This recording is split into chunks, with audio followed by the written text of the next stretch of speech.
Hablaremos esta noche de la música y las tropas. Dice el diccionario acerca de la música militar: combinación armónica y rítmica de sonidos destinada a despertar en el alma vibración patriótica y sentimientos guerreros y a estimular la disciplina del cuerpo. ¿Qué diccionario es este? Todo eso dice la música. No creo que diga eso. No nos saca más sabio esa definición. La música militar es a la música como la justicia militar es a la justicia. La primera utilización, tuvo mucho éxito eso, la primera utilización de instrumentos musicales por los ejércitos obedeció a la necesidad de comunicarse a distancia o transmitir órdenes durante la batalla o en los preparativos. Aquellos primitivos instrumentos fueron de percusión, dice acá, pero muy pronto se comenzaron a utilizar otros de viento, obtenidos de objetos al alcance de cualquiera. Cuernos de animales, no están al alcance de cualquiera los cuernos de animales. Caracolas, silbatos de hueso. Bueno, se han encontrado estas cosas en numerosos yacimientos arqueológicos, junto a los restos de soldados y en los escenarios de los combates. Así que, y ya por eso significa? que tocaban con eso. Que tocaban la corneta.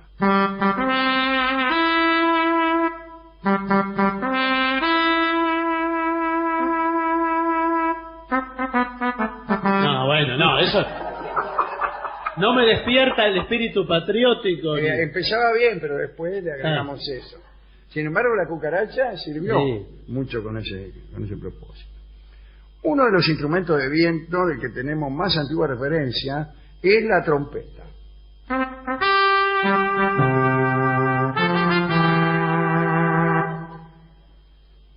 Sí, no puedo más de patriotismo. Todos conocemos la historia de las trompetas que llevaban los hebreos durante su éxodo por el desierto, a cuyo toque se reunían las 12 tribus para los actos comunes de culto o para la deliberación de los jefes. Cuando querían juntarse, tocaban la trompeta.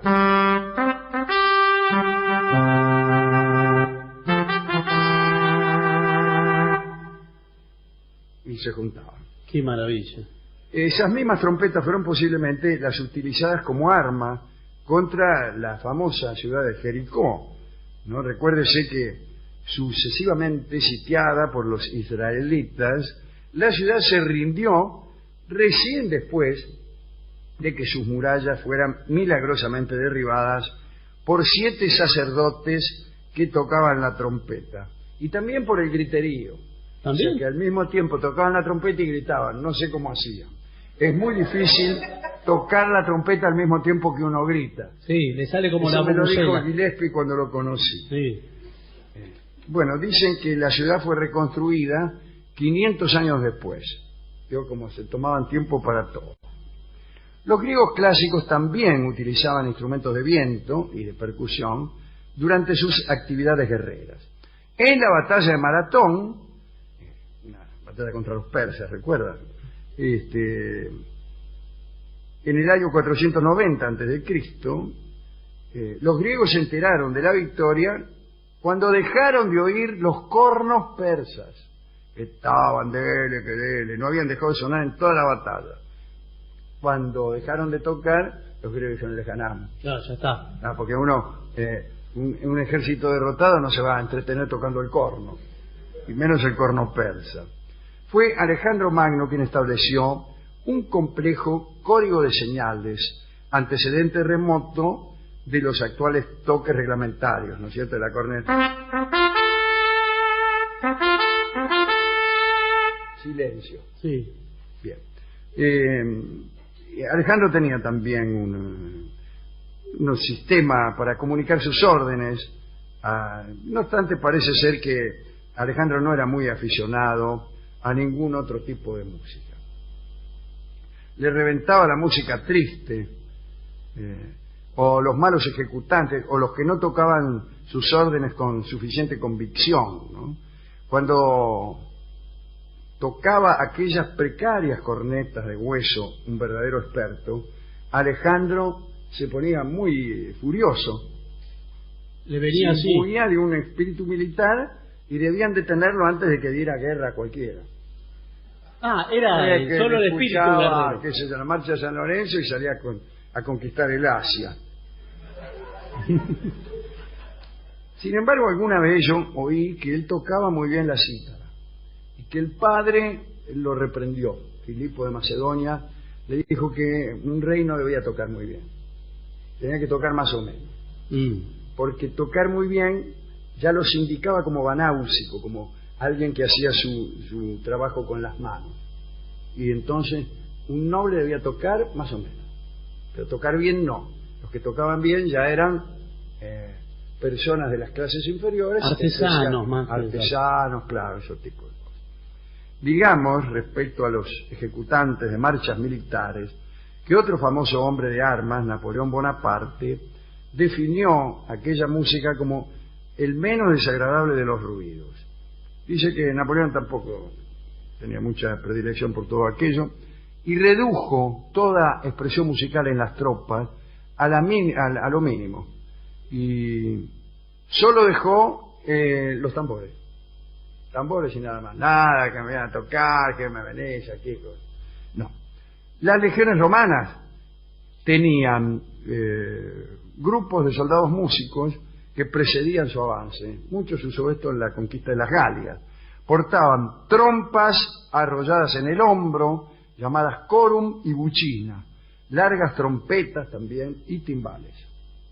Se sabe que los soldados romanos quedaron asombrados de los pobladores de Hispania, que les planteaban batalla una y mil veces y casi nunca podían derrotarlos completamente. Muchos de los comportamientos de los antiguos españoles resultaban ante los romanos salvajes e incomprensibles, como siempre pasa, ¿no? Cuando uno es el centro del mundo, como eran los romanos, todo lo que hacen los demás es salvaje e incomprensible. Quizá lo que más les impresionó fue lo siguiente: parece que en una oportunidad los romanos debieron enfrentarse con tribus celtibéricas que utilizaban un tambor hecho con la piel de su jefe muerto en la pelea para excitar con su sonido la furia y la venganza en el combate. Pero los salvajes eran los otros. Sí, claro. Bien. En el siglo XI se produjo en España la invasión de los almorávides al mando de Yusuf. Provenían de las regiones desérticas del Atlas, del África, ¿no? Una montaña del norte de África, y propugnaban un estado teocrático fundado en el Corán, que debería destruir no solo la cristiandad, sino también los musulmanes que ya estaban en la península. Ahora bien, Yusuf y los guerreros, vestidos enteramente de negro, arrasaron los reinos andaluces y de inmediato se lanzaron contra los reinos cristianos, entre los que se destacaba la Castilla de Alfonso VI. Al poco tiempo se produjo una batalla muy extraña. El rey castellano, ignorante de lo que se le venía encima, salió con sus huestes a plantear batalla a Yusuf en el campo extremeño de Sagrajas. Los cristianos eran probablemente más numerosos, pero no contaban con un arma nueva que los musulmanes almorávides habían aprendido a usar en el desierto. Los guerreros de Yusuf avanzaron haciendo sonar al unísono miles de enormes tambores de piel de hipopótamo que ensordecieron el ambiente. Los cristianos quedaron primero desconcertados y luego huyeron despavoridos. Durante el escape, los almorávides mataron a centenares de castellanos y el propio Alfonso estuvo a punto de morir en la pelea y al final pudo rajar con el hilo de una pata. Los almorávides siguieron utilizando sus tambores en cada una de las batallas que se sucedieron a partir de Sagrajas y siempre obtenían el mismo resultado. Los enemigos se desbandaban hasta que uno no se desbandó. El único ejército cristiano que no se aturdió por aquel terrible sonido que metía miedo fue el ejército de Rodrigo Díaz de Vivar, el Cid, ¿no? Que logró vencer batalla tras batalla a los almorávides. A la vez que la música estrictamente instrumental se fue desarrollando en los ejércitos de la antigüedad, un amplio conjunto de himnos también, ¿no?, empezó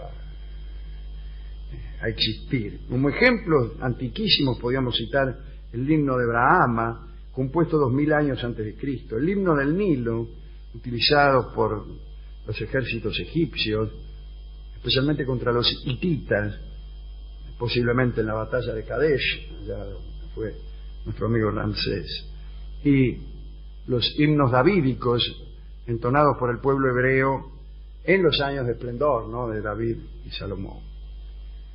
Después, mucho más aquí, ya a fines del siglo XVIII, empezaron los himnos nacionales. Los himnos nacionales. El caso más célebre fue el de la Marsellesa, creado en 1792 por Roger de Lisle. Eso fue durante la marcha sobre París de los revolucionarios, ¿no? Parece que el tipo la había traído de la casa y se puso a cantarla solo, junto a las barricadas, y pronto la entonó todo el pueblo. No debe haber sido tan fácil, ¿no? Sí, no, sobre todo para... No sé.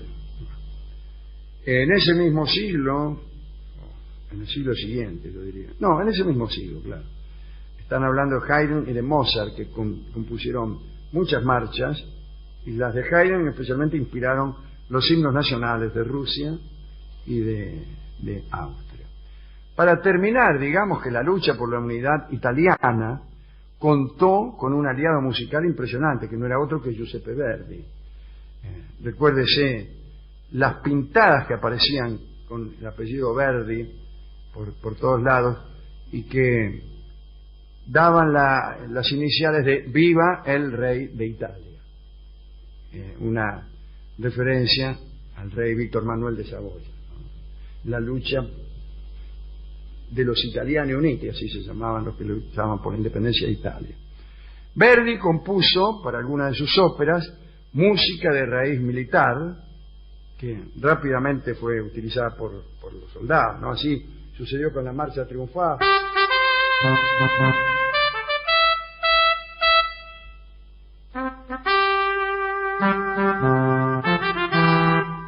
No, eso es... Arranca que parecía, ¿eh? La Marcha Triunfal de Aida, o con el coro de esclavos de Nabucco. Y esta última pieza era la música preferida por los partidarios de la unidad italiana, y se la cantaban con odio a las autoridades austríacas, imperiales, que estaban instaladas allí, ¿no? Que dominaban una buena porción del norte italiano como parte del imperio austrohúngaro. Y entonces se la cantaba en la cancha de fútbol, o así. Ah, me parece que no, sí. Y todos los miraban y hacían va pensiero, es raro, y así caían los imperios uno tras otro. Vamos a escuchar en señal de protesta contra el imperio austrohúngaro, contra todo otro imperio, el va pensiero de la ópera Nabucco.